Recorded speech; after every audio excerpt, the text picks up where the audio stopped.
Hi everyone, I hope you are all doing well and staying safe.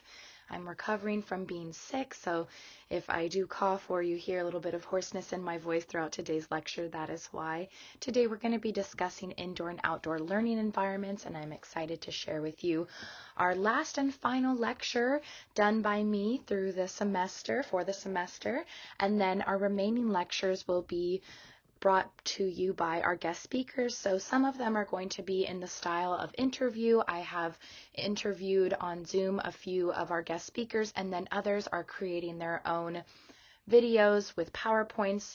So a little bit of different styles that you'll see throughout the next few weeks when we look at therapists, hospitals, schools, and school psychologists. And so for those, you'll have a reading or a few readings and then the lecture videos, which will be guest speaker videos. So I probably won't create lecture videos unless they're needed to add on to additional information that our guest speakers will propose. And then you won't have a discussion post until the last guest speaker video is done so that you can have an overall idea of everything that we're discussing. And as we get towards the end of the semester, just wanted to keep in mind that your project is coming up. So your project due date, discussion post 8, and then your extra credit are all due the last week of the semester on December 10th, the week prior to finals. So just keep that in mind for how you're going to be planning your time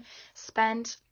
And then one of the extra credit assignments is that you can take the guest speaker quiz, so that will be answering a few questions about the videos as well as proposing your own questions as you've watched them. So I'll make sure that that's up and ready to go for you, as well as the other extra credit assignments if they're not already posted by the time I've put this video up. And then I think that's all the announcements I have for you all today, and I hope you enjoy our last and final lecture. Thank you, everyone. All right, so let's jump right in with our indoor settings. So first, I just wanted to share that at the bottom of this lecture and then throughout the lectures today, I have included some links for the virtual lab school. And so just kind of take a peek at those as we're talking or after I've already shared, but just to kind of give us an idea of what our indoor environments and our outdoor environments should look like, how we can set them up, questions to consider, or areas that we might not have thought of. So if you are already working in a classroom setting, you have your own children, you are in the community, whatever that might be, there are many considerations for your indoor and outdoor environments. And a big one is the play centers and areas that you have in your indoor classrooms. And this especially applies for varying age groups that we might be working with. We've often been talking about the environments when looking at infant and toddler and preschool settings, as well as elementary school. So that's kind of the main focus of our environments for today. But you'll see, and if you haven't already been in one of these classroom settings before, you'll see that they look different depending on the age group. However, some standards are that we want to have a variety of centers that encourage different types of play, and this can be from areas of reading and writing to a cozy, quiet center to art areas, and I've included a couple different pictures here, typically what you might see in an elementary school classroom, but really we want to have a wide variety of learning centers so that we can support different types of play. So if children need time to decompress and relax in a cozy area, they have that space. Or if we want to encourage them to be creative and constructive, we can have areas with blocks and building and loose parts materials, which we'll get into a bit later. I know we've already discussed that, but so much to say about loose parts that's important for our learning environments indoors and outdoors. And we also want to have play areas that are placed in a room that is well organized, because although we may have a variety of play centers that we want or learning areas, we have to design it well for our space. And those are some considerations that we have to apply. How big is our space? Do we have enough room for every single area that we want? Do we have the proper barricades or space dividers? And you can kind of think about your own home environment. How have you divided your home environment? We often have walls to separate a bathroom from a kitchen and a bedroom and closed doors. But when you're in a classroom environment, it's one big room. And so how do you create division between the room where it is appealing to everybody, it has a flow to the space, and it's well organized? And well organized spaces also mean that we have materials in well organized areas. So do we have proper shelving? Do we have labels on toys and materials? Do we have adequate spaces for children to play and then for materials to be stored? So these are some things that you can consider when constructing your space. Are there partitioned areas, well-defined barriers? Those are things that we want to consider, especially when we're having a wide variety of centers. So for example, if we're looking at the two pictures I have here, do we want our library reading cozy area to be next to the art area, or would we want them to be separated? And if we are going to separate them, how would we do this? Do we need a shelf? Do we need a partition? Are we going to have the back of the bookshelf facing away? Are we going to have a table that separates, or are we going to have them on opposite sides of the room? So we also want to think about the different areas and spaces. So if you have, a square room, what are the four corners of your room going to look like? Or are you going to have more of your activity and loud areas in the center or by the door? Or if you have a cozy corner in the back room, would you want your loud building area where children might be zooming with their cars and rolling balls down a ramp, or what you might have it in that space? So really thinking about, how is my room going to be well organized? How are my play spaces going to be scattered around the room? And we want to be intentional. Just like we want to be intentional in our teaching, we want to be intentional in setting up our environments. A big area of guidance and helping children to play well is by setting up the space for their learning, and thinking about how we want to have places where children can be loud and noisy and get messy, but we also want to have places for children to be able to be alone, those stimulus shelters. And we'll talk a little bit more about that on the next slide as well. So I think I just finished with our stimulus shelters. So spaces for regulation, emotional regulation, decompression, relaxation. We want spaces like that. And I also forgot to mention on the previous slide, but we also want to consider the spatial density. And in your text, it talks about the square feet per child. And when we have no less than 25 square feet per child, this can decrease aggression and it can increase cooperation, because when we have too much space, we might have overcrowding in areas and children might engage in aggressive behaviors or rough and tumble play, when really we need to designate spaces and limit how many children are going to be able to play here, especially for a stimulus shelter area. So if we want a child to be able to have alone time, we need to make sure that space reflects that. If this is a giant space in the middle of the classroom, well, naturally everybody's going to go over there. It's going to get overcrowded. We might have aggressive behaviors in that area. And so in order to create play spaces and behaviors in certain areas, we have to consider how much room is going to be designated to our dramatic play and our cozy area. And do we need a cubicle in the corner of the room where one child could go? And especially planning for children with sensory processing issues and disorders, are children able to go to these regulation stations and decompress and stay away from loud areas? So that also plays a factor into the room setup. And if we have partitions and closed off areas, how is that going to look?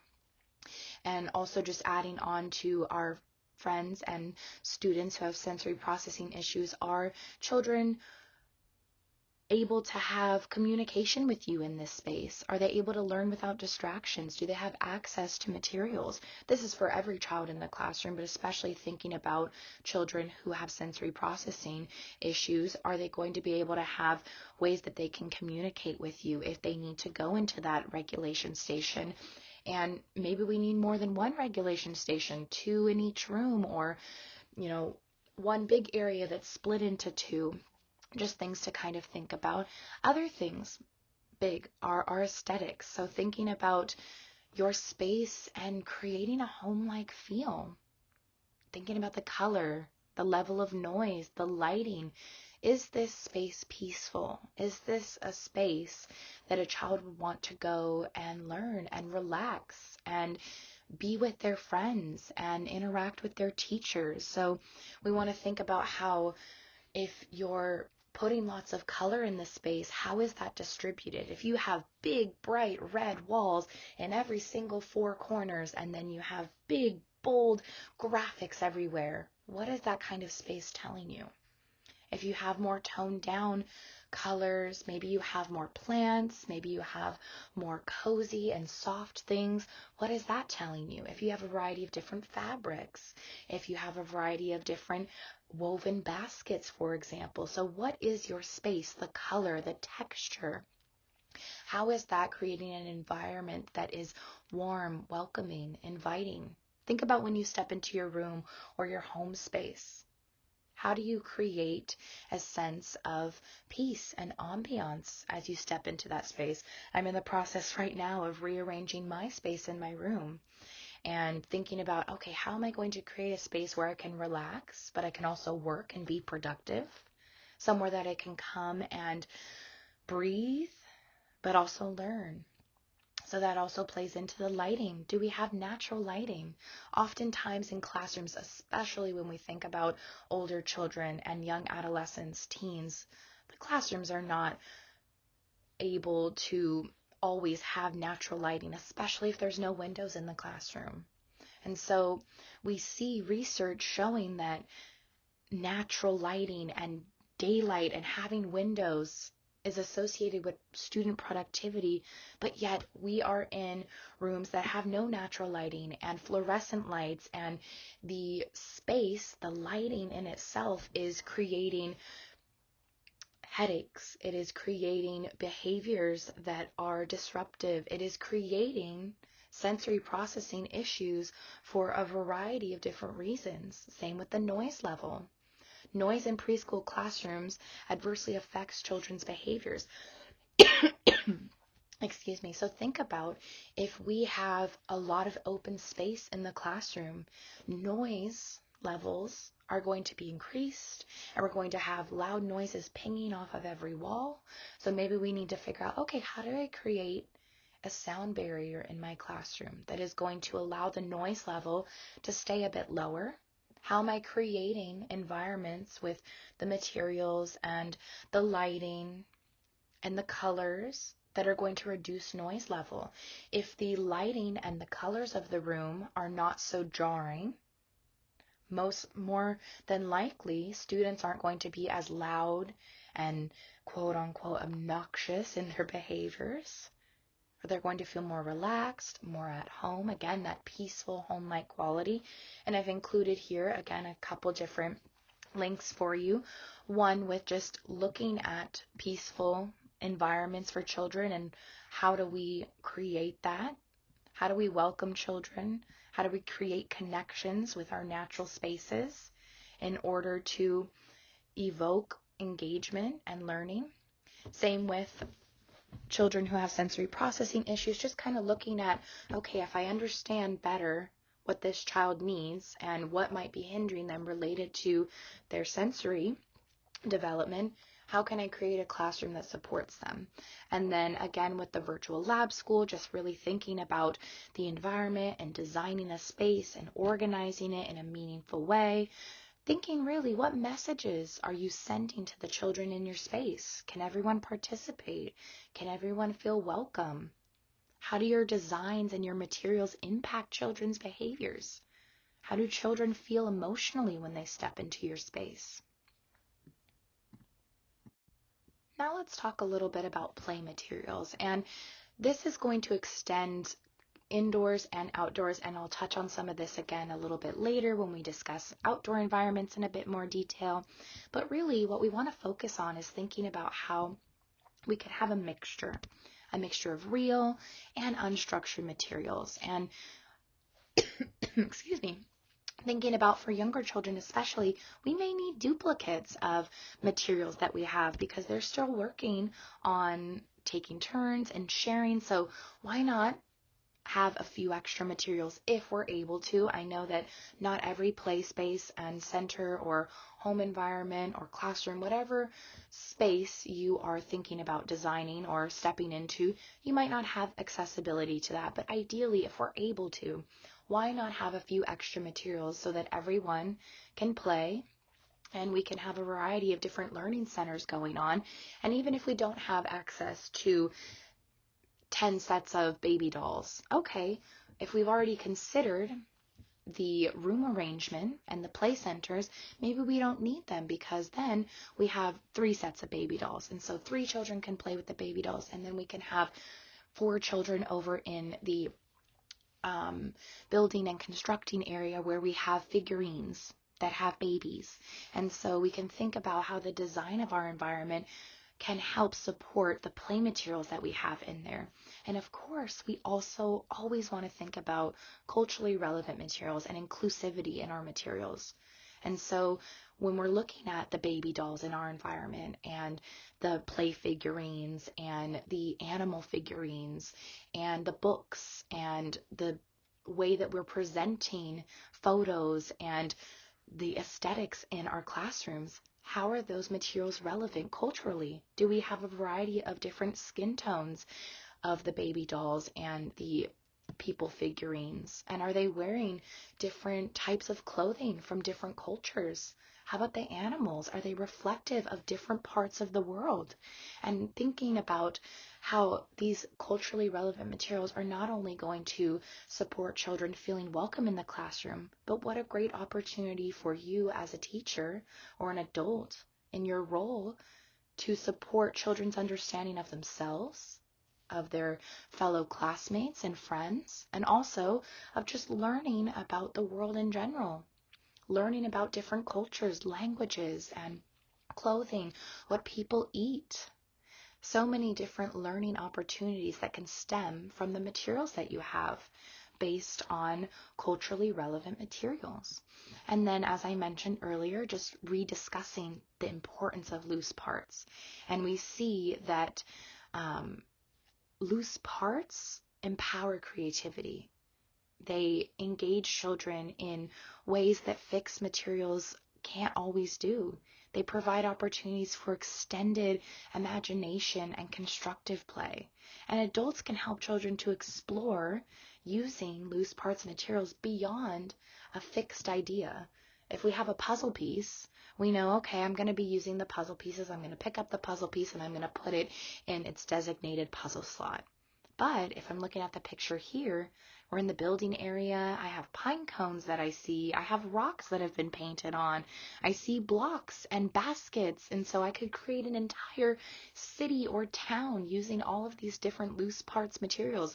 Maybe all of those pine cones are different people in my city or my world that I'm creating.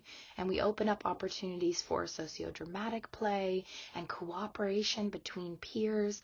And we see that children of all ages, genders, and cultural backgrounds and abilities can use loose parts materials. Okay, now let's discuss outdoor settings.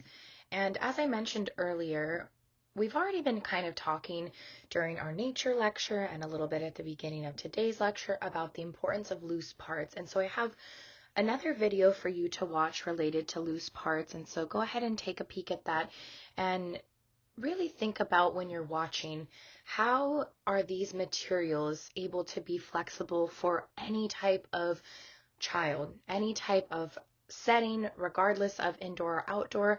How do loose parts or flexible materials create learning for children? What are the children doing with the materials in the videos that you watch? How are they able to be creative and explore and construct and imaginative in their learning? What types of things are they able to create, and how do they collaborate with one another? How can we additionally support children beyond the materials that they're using? What kinds of materials are teachers providing? What kinds of support are they giving? And the beautiful thing about loose parts is that you can bring in materials that you're finding outdoors or donated to you, or recycled materials, or already in nature, and children can do with them what make sense for them and explore interests that are intriguing to them and dive into topics or themes or ideas about the world that they may not have wanted to explore in more depth if they didn't have the opportunity to use loose parts materials. And we also want to think about how in outdoor settings, we want to put an emphasis on natural features. So creating spaces that not only allow children to be outside, but explore the elements of nature. So how are we creating spaces that are beyond just there's a playground, swing set, and, some grass? What about spaces that allow children to think about the world in a different kind of sense? So that inclusion of magical spaces, as your text was talking about, and exploring different concepts of big versus little, and sensuality, connections with the past, which we're going to discuss in a bit, different types of playgrounds throughout the years, and how there's different elements of our history that can be explored through play in outdoor settings. So if you're looking here at the two pictures that I've posed on this slide, we can see both the idea of using loose parts as well as the inclusion of magical spaces and focus on natural features, the emphasis on creating spaces that have natural elements in them. And you can see here on the top picture, this could be anything. It could be a magical kingdom that they're going to hide in. It could be a faraway land that they're going to explore and venture off and find Vikings in there, or they're climbing up the mountain, and as they reach the top, they're victorious. So there's so many things that they could do with something like the top picture. And then again, going back to those loose parts, they've created a whole system here.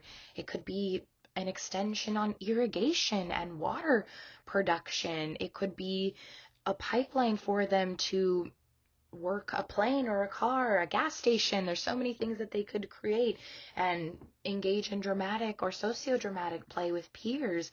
We can also think about having special or sacred places. So you can use nature as a sacred place. Or I loved the quote that they used, tying in, the old story of Winnie the Pooh and Christopher Robin saying, "What I like doing best is nothing." And I think that that is sometimes the beauty of outdoor settings as well, is there is a sense of magic in an outdoor space that cannot be captured indoors. A sense of relaxation and whimsical elements of the outdoors, and a creation of a space that exists solely through what Mother Earth has made for us. And I think that's one of the beauties. And so, as mentioned earlier, there's another virtual lab school link for you, thinking about the outdoor environment and kind of designing for that learning.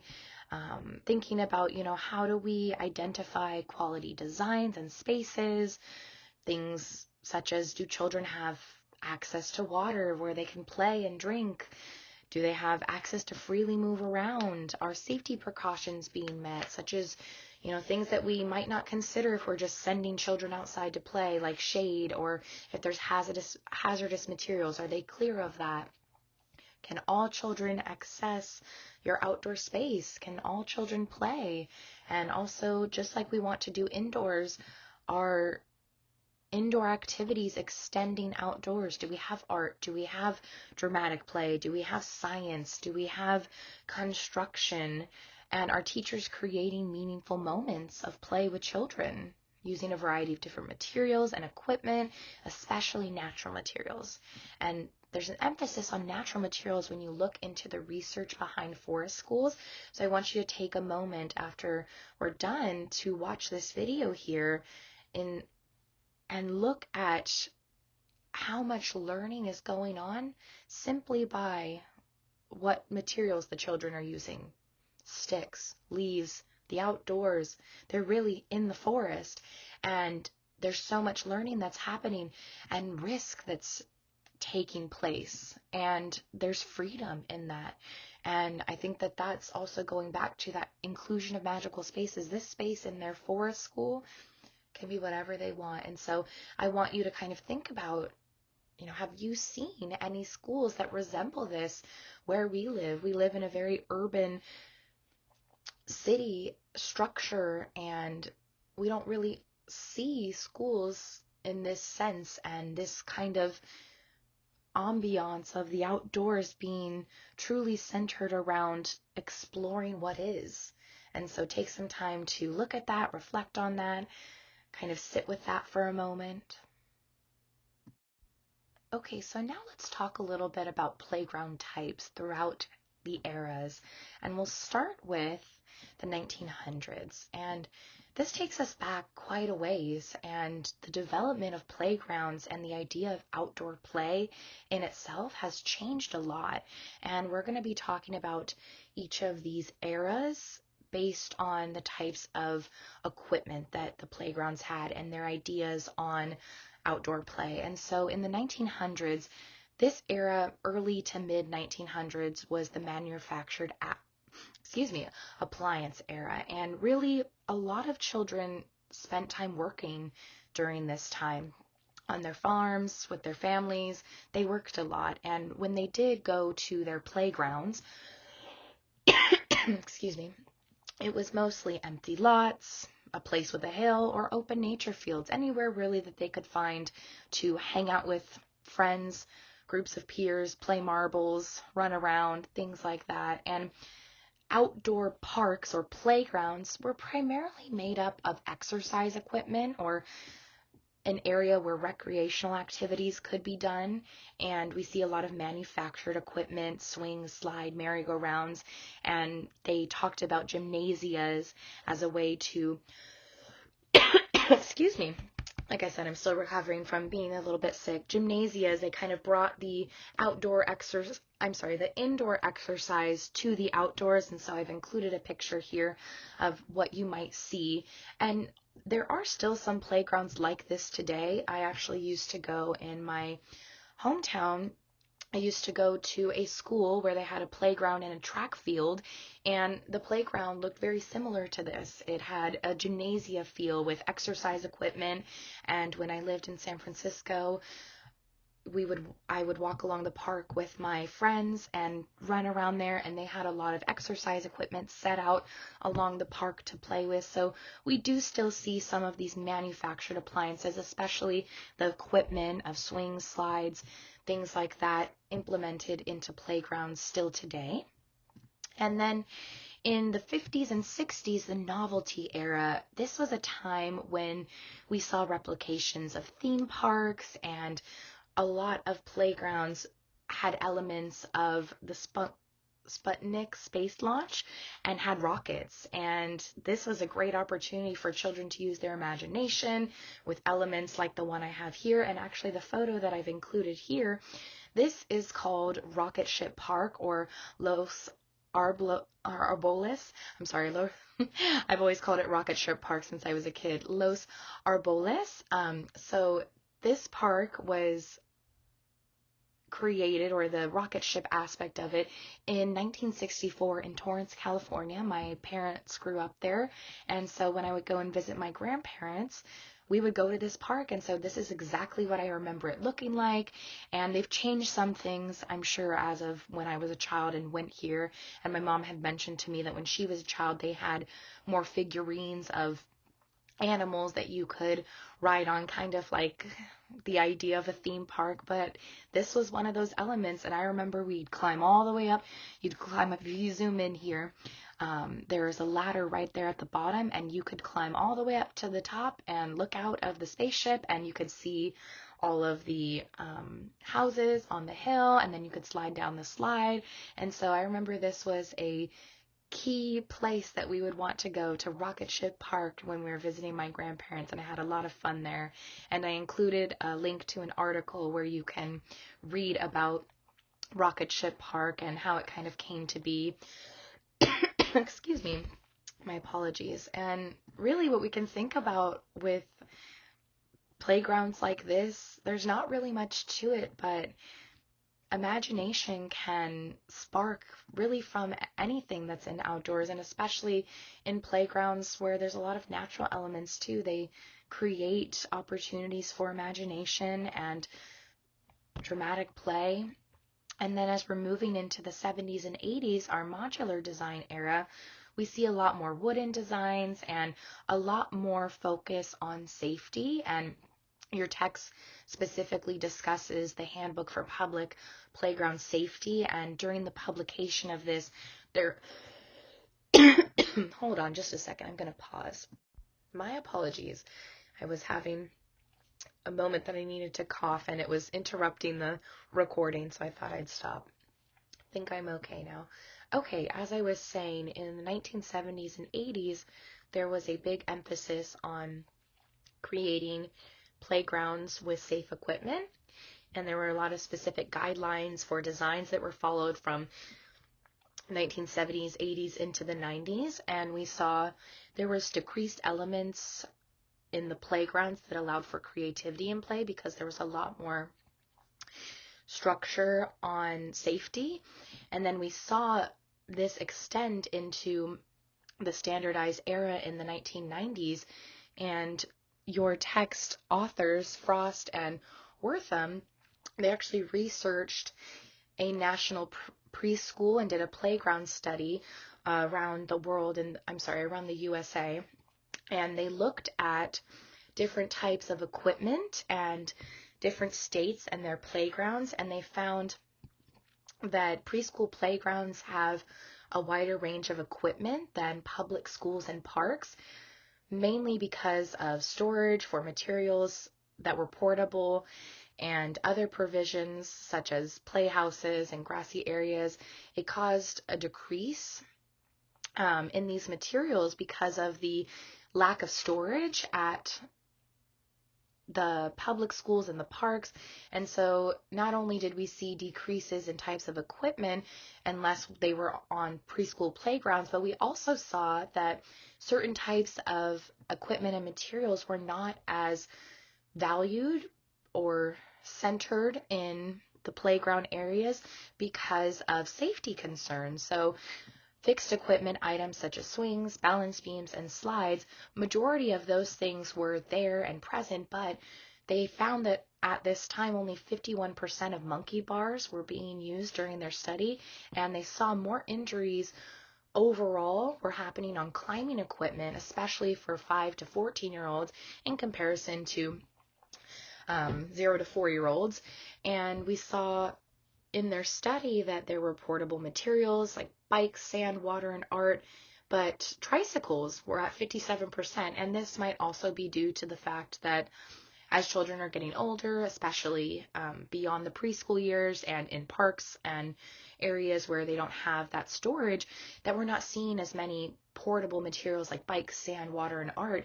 And when you go to a public school, elementary school, middle school, you don't see these kinds of materials. You see a playground, or when you get to middle school, you see a basketball court, and that's about it.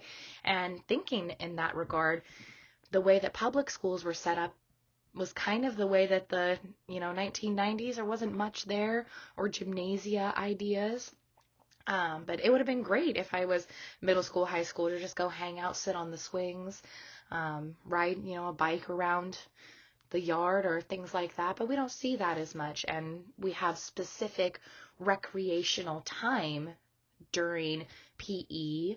And so we're not focusing as much play or exercise during recess time, and there's not as much learning happening as children are getting older. Same with other provisions such as playhouses, grassy areas, and natural spaces. We're seeing a decrease in those areas as we look around public schools and parks. And as we're getting into the postmodern area of the 2000s, safety in many regards caused concerns, and children are not getting as much access to outdoor play. So it still continued on more safety precautions. And as we look at the development of cities and thinking about making areas safe for populations where children might be in danger, there was much less time spent outdoors, engaging in outdoor play, depending on the area that you live in and where you go to school at. And we see in your text, it talks about Michelle Obama's Let's Move campaign in efforts to decrease childhood obesity. But we see from research that childhood obesity can be decreased simply by spending time outdoors. and playing outdoors. And so really what children need to do is get outside, get playing.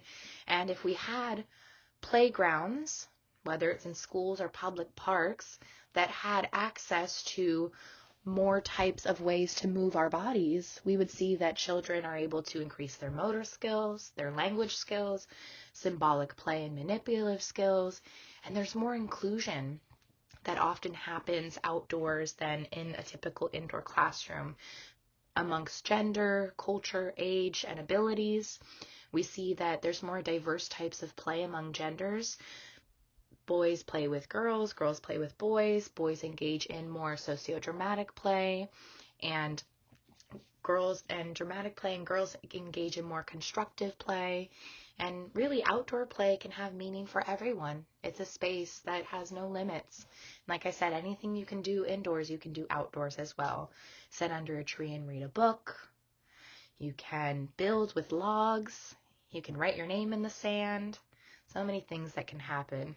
And even more can happen outdoors. Children can be messy, they can be loud, things that we often diminish or eliminate altogether indoors.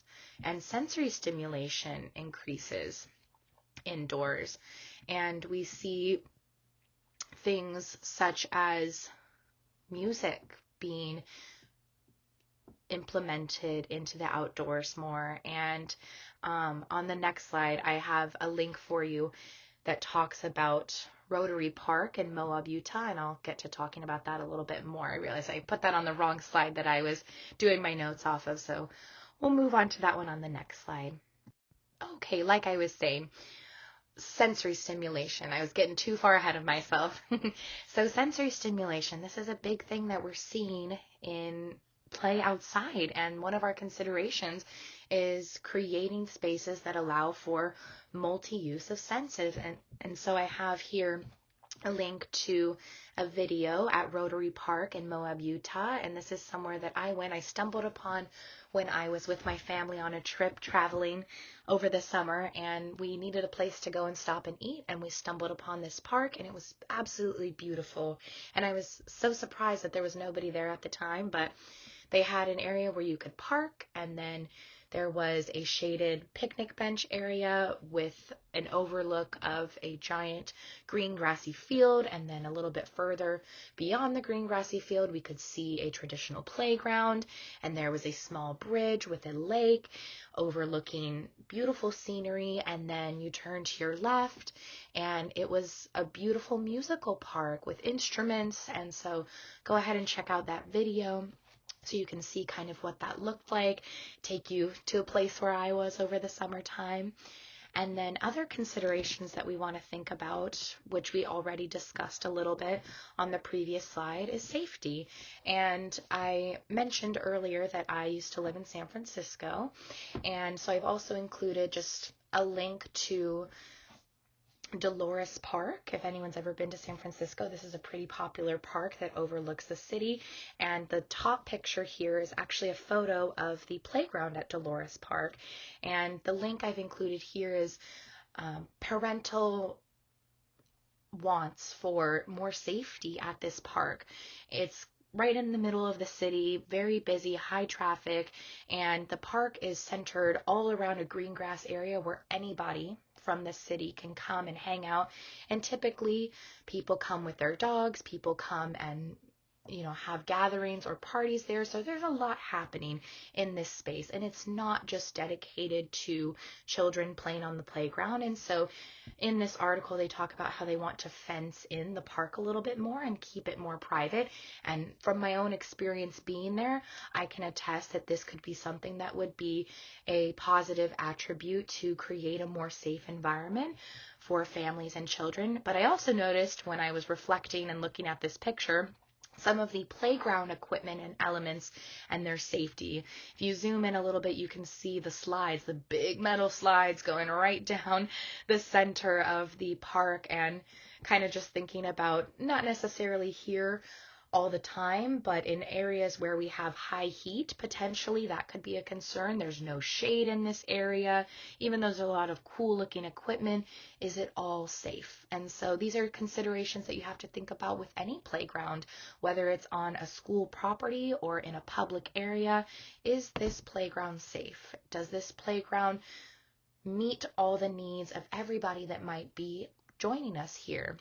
And then I've also included another picture on the bottom here to kind of tie in the point of linked equipment and how it provides graduated challenges for children. And so you can see there's a variety of different things that you might be doing on this playground equipment.